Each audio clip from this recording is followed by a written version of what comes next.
তো বন্ধুরা, এই দেখেন আমরা বাঙালি গো, আমরা বাঁশ খেতে খুব ভালোবাসি। তারপরে দেখেন আজকে রতে গিয়া কলা নাই না লইছি বাঁশ, সেই বাঁশ আজকে রান্না করে খামু। আপনারাও দেখেন কিভাবে রান্না করি, দেখামো আপনারা, ঠিক আছে? এখন এই দেখেন এখানে বাঁশগুলার কাইটটা নিয়ে লইছি বাড়ির মধ্যে, কি সুন্দর লাগতেছে না? ভাবছিলাম মাছ দিয়ে রান্না করবো, কিন্তু মাছ দিয়ে রান্না করতাম না, আরেকদিন মাছ দিয়ে রেসিপিটা দেখামো। আজকে মাংসের মতো রান্না করবো, মাংস ছাড়া। তো একটু ধুয়ে নিয়ে সুন্দর করে ধুইয়া প্রেশার কুকারে সিদ্ধ দিব। দেখেন 2-3 বার করে ধুয়ে নিতেছি, ধুয়ে এখন আমি প্রেশার কুকারে দিয়ে লইতেছি। প্রেশার কুকারে সবটি আস্তে আস্তে দিয়ে দিব, দিয়া তারপর তার সাথে দিমু আর কি জানেন, কাঁঠাল বিচি দিমু।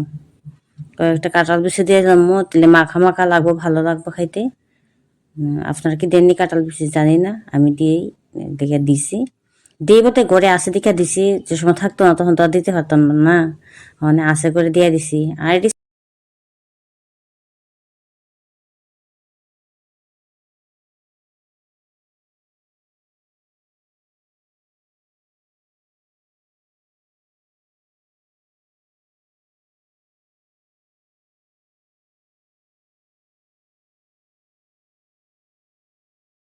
দেখেন সিদ্ধ করার পরে কেমন হয়েছে, কি সুন্দর হয়ে গেছে। আর দেখেন কি সুন্দর করে নরম করে সিদ্ধ হয়ে গেছে।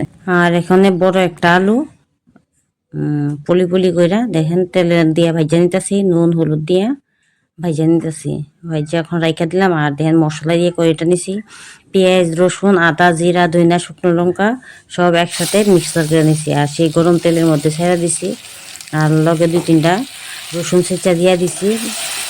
আপনারা যতটুকু পরিমাণ রান্না করবেন সেই পরিমাণ দিবেন, আমি আমার সবজি অনুযায়ী পরিমাণ মাপ করে দিলাম।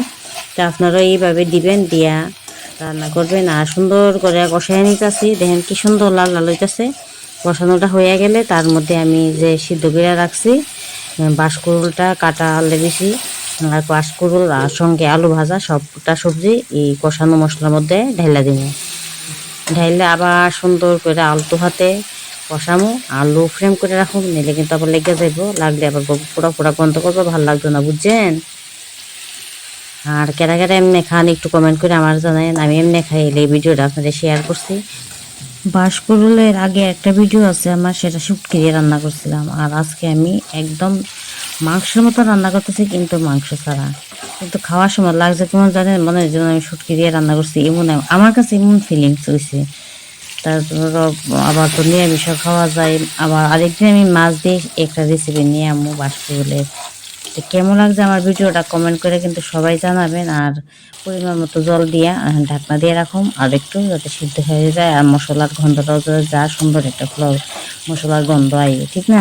তো লো ফ্লেমে আবার একটু ঢাকনার পর দিয়ে রাখি, তারপরে আবার দেখা করুন আপনার সাথে।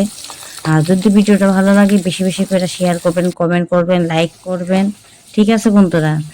আর দেখেন আমার তরকারি রান্নাটা হয়ে গেছে। যারা যারা তরকারি বাঁশকুড়ালের তরকারি খাবেন তারা সবাই আমরা বাড়িতে আইফ্রেন্ড, ঠিক আছে? টাটা।